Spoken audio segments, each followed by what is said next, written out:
সে আমার গোপন অঙ্গ কেটে ফেলেছে। অনেক বলছি যে এরকম। গাইস কেমন আছেন? আশা করি সকলে ভালো আছেন, আমিও ভালো আছি আপনাদের ভালোবাসায়।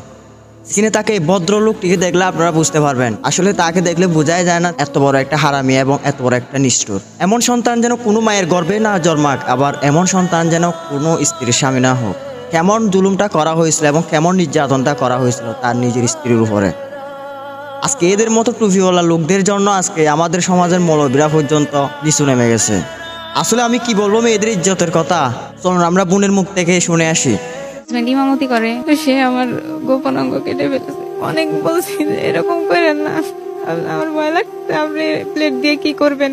আমার তখন আমার মনে হয় সেন্স ছিল না, যে আমি বুঝতেই পারি নাই যে কি হইলো এখন। আমি কেমন জানি হয়ে গেছিলাম। তারপরে সে মনে হয় বায়োডিন দিছে। পরে একটু সেন্স যখন আসছে তখন দেখি যে আমার কম্বল, খাটের নিচে সব জায়গায় দিয়ে ব্লিডিং, সব জায়গায় ব্লাড পড়ছে। আমার হাত দিছি, হাতে ব্লাড, কাপড়ে ব্লাড, সব জায়গায় ব্লাড। তো সে সাথে সাথে দেখি যে খাটের পাশে পড়ে আছে ব্যান্ডেজ, যতটুকু ব্যান্ডেজ ছিল সব ব্যান্ডেজ দিয়ে মুইসা ফালাইছে, কাপড় দিয়ে মুইসা ফালাইছে, তাও ব্লিডিং বন্ধ হয় নাই। পরে সে কচু নিয়ে আসছে যে রক্ত বন্ধ করানোর জন্য। তো আমি অনেক মাপ চাইছি, আর এইগুলো করেন না, আমি এখন মারা যাবো, আমার আর এরকম কষ্ট দিয়েন না। আমার ভিডিওটি ভালো লেগে থাকে অবশ্যই আমার চ্যানেলে সাবস্ক্রাইব করে দিবেন আর পাশে থাকা বেল আইকনটি বাজিয়ে দিবেন, যাতে পরবর্তী ভিডিওর নোটিফিকেশন সবার আগে পেয়ে যান।